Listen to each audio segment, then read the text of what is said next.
नमस्कार, आप देख रहे हैं खबर 100। में हूं आपके साथ राहुल मौर्य।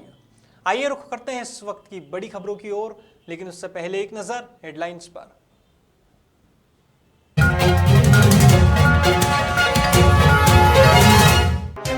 प्रदेश में उपचुनाव परिणामों को लेकर बीजेपी का बयान। उपचुनाव में भाजपा की ऐतिहासिक जीत हुई दर्ज, सच्चाई स्वीकार करे कांग्रेसी नेता।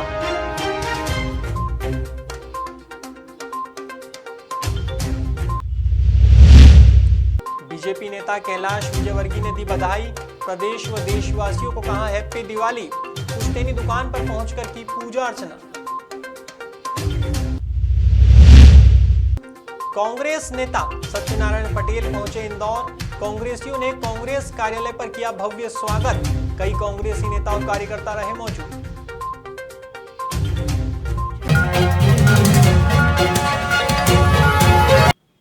मंगलवार को भोपाल में भाजपा प्रदेश अध्यक्ष वीडी शर्मा भाजपा कार्यालय पहुंचे। यहां उन्होंने मीडिया से बात करते हुए उपचुनाव परिणामों को लेकर एक बयान दिया है। उन्होंने कहा कि कांग्रेस की झूठ और छलकपट की राजनीति को जनता ने जवाब दिया है। कांग्रेस नेता कमलनाथ और दिग्विजय सिंह 24 घंटे झूठ बोलने वाले लोग हैं, इसलिए उपचुनाव में भाजपा की ऐतिहासिक जीत दर्ज होगी। सुनिए उनका बयान। ऐतिहासिक बहुमत के साथ ये चुनाव जीतने जा रही है। कांग्रेस की झूठ छल कपट की राजनीति को जनता ने जवाब दिया है कि कमलनाथ और दिग्विजय सिंह जैसे लोग जो 24 आवर झूठ बोलकर जनता को गुमराह करने का काम करते थे। दिग्विजय सिंह तो झूठ बोलने में इतिहास बना रहे हैं मध्य प्रदेश के अंदर। जब कमलनाथ जी की सरकार मध्य प्रदेश के अंदर चल रही थी दिग्विजय सिंह जी के इशारे पर, तब उमंग सिंगार कहते थे इस मध्य प्रदेश का सबसे बड़ा रेत माफिया और शराब माफिया दिग्विजय सिंह है। आज जनता ने इनको आईना दिखाया है कि 15 महीने में जो भ्रष्टाचार में आपने आकंठ सरकार आपकी डूबी थी, मध्य प्रदेश को दुरावस्था के दौर में लेके गए थे। माननीय शिवराज सिंह चौहान के नेतृत्व में सरकार बनी, तो आज इन उपचुनावों में माननीय प्रधानमंत्री मोदी जी के नेतृत्व में गरीब कल्याण की योजनाएं जो घर घर में लोगों का, गरीबों का जीवन बदलने का काम कर रही हैं, और माननीय मुख्यमंत्री शिवराज सिंह चौहान के नेतृत्व में हर गरीब के लिए साथ खड़े होने वाली भारतीय जनता पार्टी की सरकार को व्यापक जन समर्थन इस चुनाव में दिया है। धनतेरस के शुभ अवसर और वरिष्ठ नेता विष्णु प्रसाद शुक्ला उर्फ बड़े भैया के जन्मदिन पर ब्राह्मण समाज ने धूमधाम से यह पर्व मनाया है। देखने में आया कि ब्राह्मण समाज के साथ नेता अनूप शुक्ला, लक्की अवस्थी और अन्य लोगों ने बड़े ही हर्षोल्लास के साथ जन्मदिन मनाया और विष्णु प्रसाद शुक्ला के आगे के जीवन के लिए मंगल कामना की है। अपने जीवन के 85 वर्ष पूरे करके झांसी में लगा और उस अवसर पर आप सभी लोगों का प्यार और आशीर्वाद जो मिल रहा है वो उसी के दम पे मैं अपने जीवन के बाकी दिन भी पूरे करना चाहता हूँ। मैं आशा करता हूँ कि ये इंदौर में जो ब्राह्मण समाज का दूसरे लोगों का जो प्यार और आशीर्वाद मिला है उसके अंदर उसी की वजह से मैं अपने जीवन में 84वां जन्मदिन है आदरणीय बाबूजी का, और वो जन्मदिन एक उत्सव के रूप में मनाने का हमारी पूरी टीम ने प्रयास इसलिए किया है कि विष्णु प्रसाद जी शुक्ला एक व्यक्ति नहीं, एक संस्था है। जो भी लोगों को कभी संकट होता है, उनको समाज का पता पड़ता है कि व्यक्ति की तकलीफ हो रही है, वो बीमार है, बाबूजी स्वयं उसके पास पहुँच जाते हैं और बाबूजी उनकी सारी व्यवस्था जो कर सकते हैं, चाहे अस्पताल में हो चाहे आर्थिक रूप से हो। तो बाबूजी एक ऐसी शख्सियत है कि उनका जितना सम्मान किया जाए, जितना उनका नागरिक अभिनंदन किया जाए। आज बाबूजी का जन्मदिन है, उन्हें बहुत बहुत जन्मदिन की बधाई।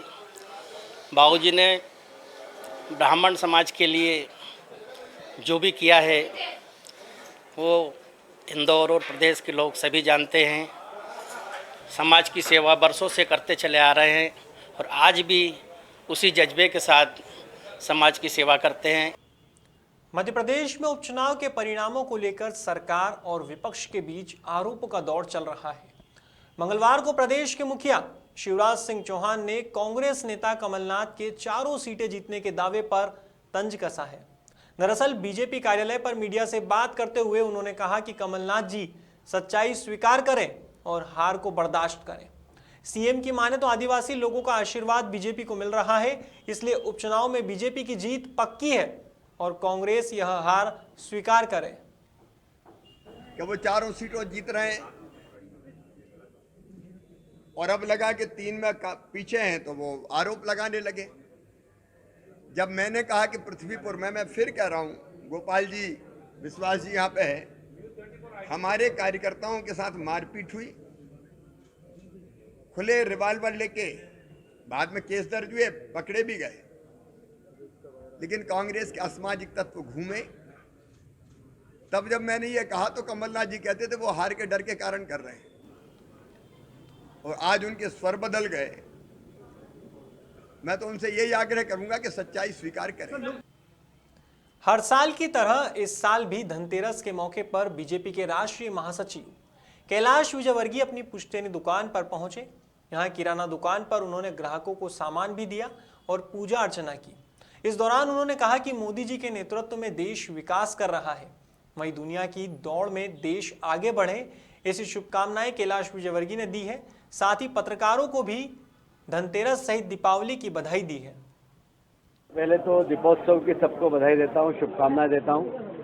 आने वाला वर्ष सबके लिए बहुत मंगलमय हो, और मुझे लगता है कि मोदी जी के नेतृत्व में जिस प्रकार देश विकास कर रहा है, इस दिवाली के बाद हम सारी महामारी से भी बचें और दुनिया की दौड़ में भारत बहुत आगे बढ़े, हर भारतीय आगे बढ़े, ये मेरी शुभकामना है। मुझे प्रसन्नता है कि हर वर्ष की तरह आप सब यहाँ पर आए। मैं अपनी किराने की दुकान पर बैठता हूँ और ये मेरी परंपरा है।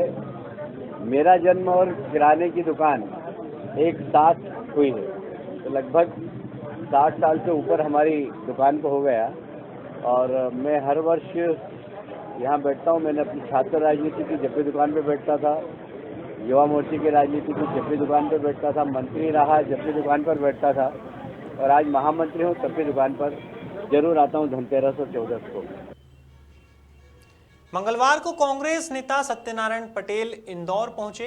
बता दें, अखिल भारतीय कांग्रेस कमेटी के सचिव पद पर मनोनीत होने के बाद पटेल पहली बार इंदौर आए हैं। ऐसे में सत्यनारायण पटेल का कांग्रेस कार्यालय पर भव्य स्वागत किया गया और प्रतीक चिन्ह भेंट किया गया। इस अवसर पर वाल्मीकि समाज सहित कई सामाजिक संस्था और राजनीतिक लोगों ने उनका सम्मान भी किया। वहीं नवनियुक्त सचिव सत्यनारायण पटेल ने सबसे पहले सभी को धनतेरस और दीपावली की बधाई दी है और अपनी जिम्मेदारी को बखूबी निभाने की बात कही है। इस मौके पर कई कांग्रेसी नेता और कार्यकर्ता मौजूद थे। माननीय सोनिया गांधी, राहुल गांधी और प्रियंका जी ने जो जिम्मेदारी दी है, मैं इंदौर का और मालवा का अपने आप में गौरव समझता हूँ कि उन्होंने हमें लायक समझा और कांग्रेस कमेटी की बड़ी जिम्मेदारी दी है। और निश्चित ही इसको हम मिलकर बेहतर तरीके से निभाएंगे। कांग्रेस की बहुत बहुत शुभकामनाएं। आज हमारे कांग्रेस परिवार में अखिल भारतीय पहचान बनाई है। सत्यनारायण पटेल जी जो राष्ट्रीय सचिव के रूप में हमारे बीच में आए हैं, मैं उनको भी बहुत बहुत बधाई देता हूं, और कांग्रेस हाईकमांड को, प्रियंका जी को, राहुल जी को, सोनिया जी को धन्यवाद देता हूं। कमेटी की ओर से शीर्ष नेतृत्व को बहुत बहुत आभार करते हैं कि आज इंदौर के एक ऐसे परिवार ने जो कांग्रेस की विपरीत परिस्थितियों में भी साथ दिया, ऐसे परिवार को एक जिम्मेदारी देना, और वो भी यूपी की, जहां प्रियंका गांधी जी सतत दौरे के साथ वो वहाँ पर पूरे कांग्रेस को एकजुटता के साथ मजबूत करने में लगी है। भारतीय कांग्रेस कमेटी के सचिव हमारी भाई सत्यनारायण पटेल जी